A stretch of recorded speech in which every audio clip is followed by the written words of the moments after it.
Another interesting thing in the poem Proof Rock, we'll look at it a little bit more closely now, is Eliot's use of imagery and allusion to produce an evocative emotional response in the reader. And what's really interesting about Eliot's allusions, and you'll find this in about anything he writes, is there's, not to sound too coy, but an illusion of an illusion, right? You have something that's there that Eliot's creating out of language that actually elides what he's talking about. Like he says all these things that put an image or an emotion in your head or your heart, but he never says the thing that it is, right? And I think the best example of this, maybe in all of Western poetry, but certainly in this poem, is in stanza 3.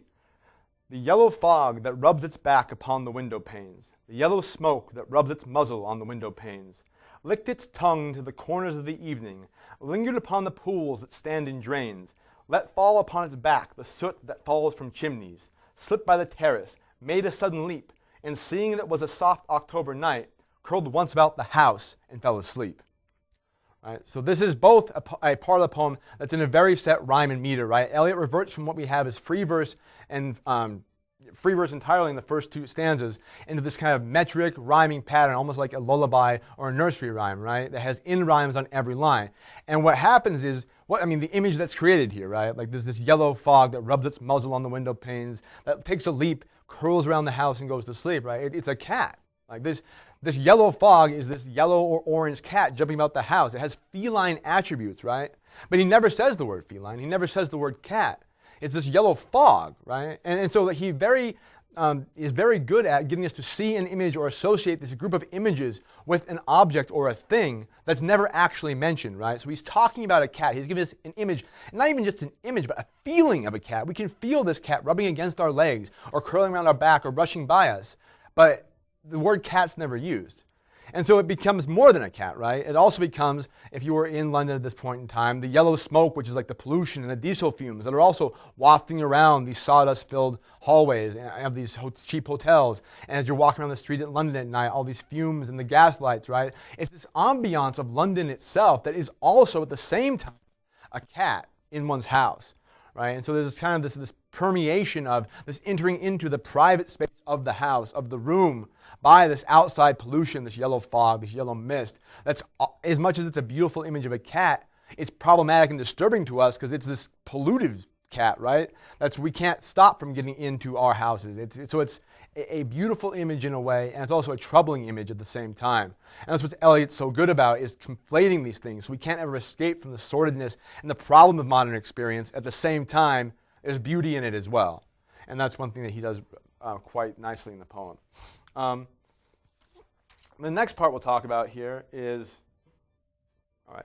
So in the middle of the third stanza, right after the part where we have the description of the cat and the yellow fog, we have the statement, which is more of a philosophical statement, as we'll see in the poem, but it becomes the crux of the hyperconsciousness the speaker Proof Rock is enduring, right?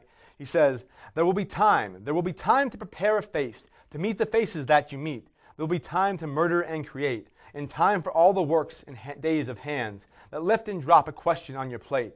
Time for you, and time for me, and time yet for 100 indecisions, and for 100 visions and revisions before the taking of a toast and tea. And so this is the hyperconsciousness, right? That there's time that rolls on infinitely, right? Time to think about, okay, what should I say to you today? For example, if you're trying to, you're sweet on somebody in school and you want to meet them and ask them out to coffee or whatever, right? Well, how do I approach that? What do I say? Like, how do I, ask them out? How do I talk with them? Right? And you think through 1,000 times in your head, like, what am I going to say? I shouldn't say that, stupid. What? Okay, no, that's stupid, right? This hyper-consciousness that what you want to have the effect be on the person, how you want to approach and communicate them is impossible to predict. And so you have to revise yourself internally 100,000 times. And when you do that, right, it becomes paralytic. It becomes so much that you can't even, or the speaker here, I'm sure y'all can just fine, but the speaker in this poem can't even act at all. The revising of the self in order to meet the faces that he's going to meet, to talk to the people in the world, is such that he goes inward on himself and he can't even speak at all. He becomes paralyzed like the patient. He becomes mute in some senses, right? So following that, the next stanza, and indeed there will be time to wonder, do I dare and do I dare? Time to turn back and descend the stair. With a bald spot in the middle of my hair, they will say his hair is growing thin. My morning coat, my collar mounting firmly to my chin. Right? So there's this idea of now he's thinking about the speaker in the eyes or in the mind's eye of everybody he's meeting, right? How are people perceiving him? So it turns the entire point of view of the poem around. And the speaker's not talking about how he sees the world or how he's walking out. He's assuming and projecting how other people are viewing him. And it's not in a very pleasant way, right? He's imagining this future self of him with a bald spot in the back of his head as he's growing old, as he's growing thin, right? Walking down the stair, and imagines what everybody else is going to be saying about his poor appearance, about his poor self. And you can see this hyperconsciousness has a way of whittling one's self-image down, because as we hypothesize what's the worst thing that somebody could say about us, or how would people perceive me in my worst moment, right? There's always something there inside ourselves as human beings, right? To be criticized, to be demeaned, to be looked down upon. And the hyperconsciousness of encountering 1 million people a day as you're walking down the street and thinking, what could they be thinking of me, right? Has a terrible effect on your self-image if you propose that they're thinking terrible things about you every moment, right? So the next thing is, at the end of that stanza, there's, do I dare disturb the universe? In a minute there is time for decisions and revisions which a minute will reverse. So this again has more of a poetic, like sing-songy kind of upbeat poetic rhyme and diction, but it puts the point of the poem to the reader. It says, do I dare disturb the universe? Do I dare act at all, right? All my thoughts about my actions, am I revising my actions, my thoughts before I actually say anything, right? It gets me to the point where do I even dare uttering a word? Do I dare change the order that exists around me in the universe by speaking something new into existence, right? Because if I'm sitting in class and everybody's just listening to the lecture going on, right? I'm sitting there not saying a word. It's to put your hand in the air is to disturb the universe, right?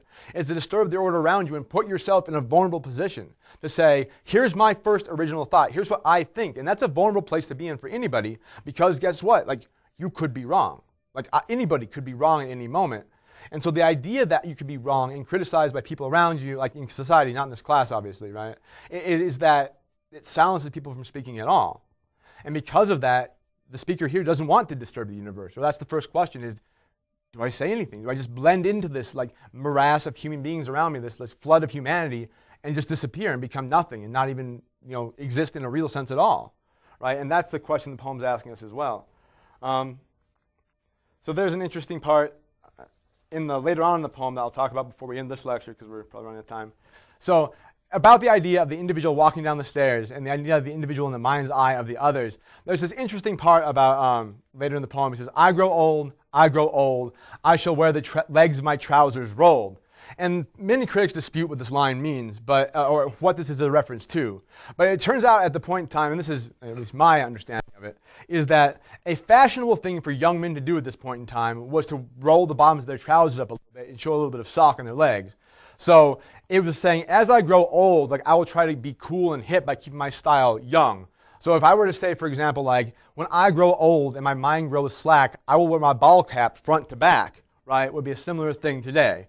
So the idea that even though I'm growing old and becoming less appealing to people who are looking at me, I'm going to try to keep it the newest fashions, right? I'm going to try to make my clothes represent the modern, the most hip way to look.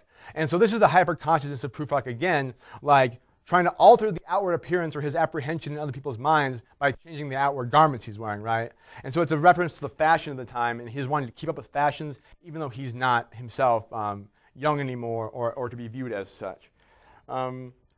So there's other couple things I want to talk about, I suppose. The idea of allusion. So I don't know if we talked about allusion in the class so far, but allusion works for Eliot in a very different way. Allusion is when you take something outside of the text and you reference it, right?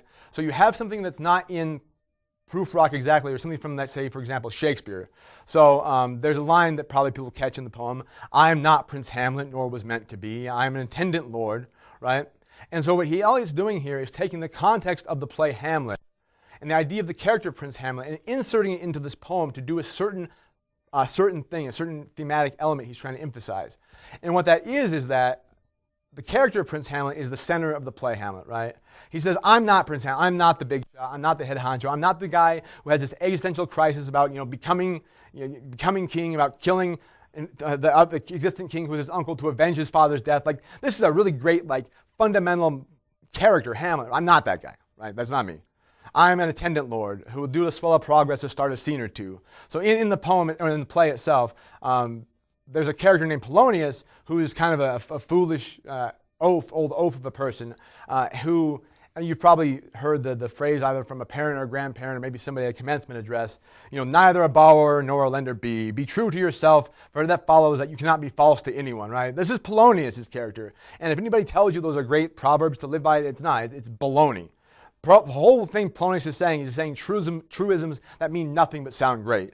So if you have a grandfather who tells you, neither a borrower nor a lender be, for dull's the edge of husbandry, but listen to your grandpa and stuff, but not that. It's all just rhetoric, right? And so Eliot's idea here is that he's not Prince Hamlet, the main guy who's the thrust of the action in the play and has this existential crisis of greatness put upon him. He's Polonius, who's kind of a fool, who swell of progress, meaning like a lot of times in the play, Polonius literally joins the king and queen as they're marching along. So he's swelling the number of people following the king and queen, swelling of progress.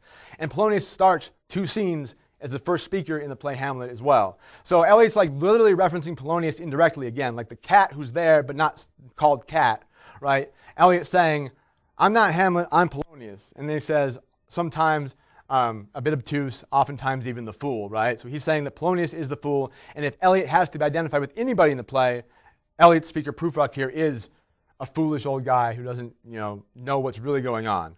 And so that's a very interesting way that he uses allusion again indirectly. Like he's not Prince Hamlet, he's not these things, he is Polonius, right? And so that sends a different line of thinking to the poem than does Hamlet. Because Polonius, throughout Hamlet, if you read it, or if you can just take my word for it, gets a lot of stuff really, really wrong. Like Polonius is never right.